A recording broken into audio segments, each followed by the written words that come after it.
Mga katrops, welcome back ulit sa aking channel, Sports React PH. At ngayon nga ay pag-uusapan natin ang balitang lumalakas na nga po ngayon, ang Miami Heat. Pag-uusapan na rin nga natin dito sa ating panibagong video, ang naging laro ng Los Angeles Lakers laban sa New York Knicks.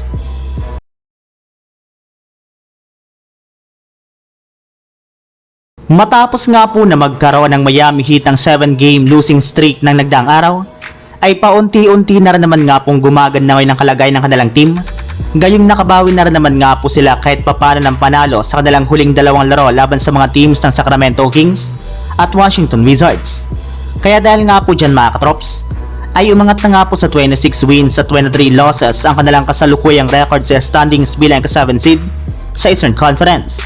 At dahil nga po yan sa pagkakaroon na nga po ng magandang performance ng kanilang mga superstar na sina Bam Adebayo na inaasahan na rin naman nga po na siya ang papalit sa pwesto ni Joel Embiid sa All-Star starter ng Eastern Conference matapos itong magtamo ng injury.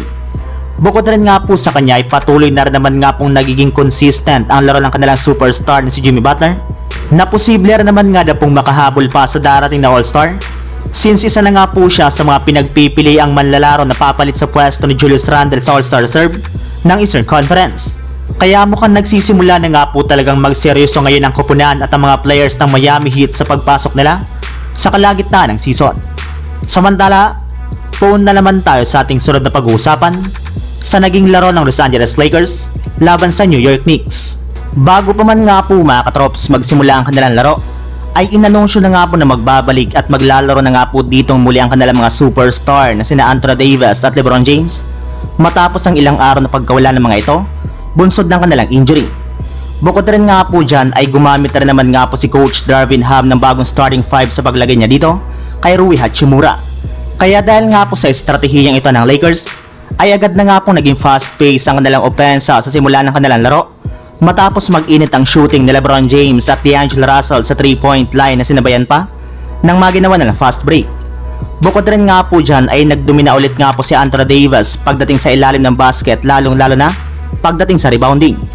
Ngunit sadyang kahit anuman nga pong gawin ng Lakers ay hindi pa rin nga po sila nakakalamang ng malaki, since sobrang nahirapan nga po silang depensahan at pahintuin ng opensa ng Knicks sa pagiging agresibo talaga ni Jalen Brunson at maging si Donte DiVincenzo sa pagdrive sa ilalim ng basket.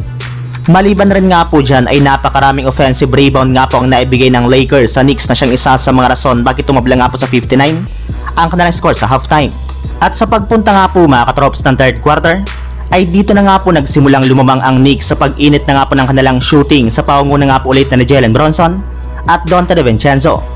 Pero sa kabila nga po niyan ay nagawa pa rin nga po ng Lakers na makasagot dito sa pag-arangkada na LeBron James at Taurean Prince na sinabayan pa ng paghigpit ng kanilang depensa na siyang rason bakit hindi sila masyadong natambakan ng New York Knicks.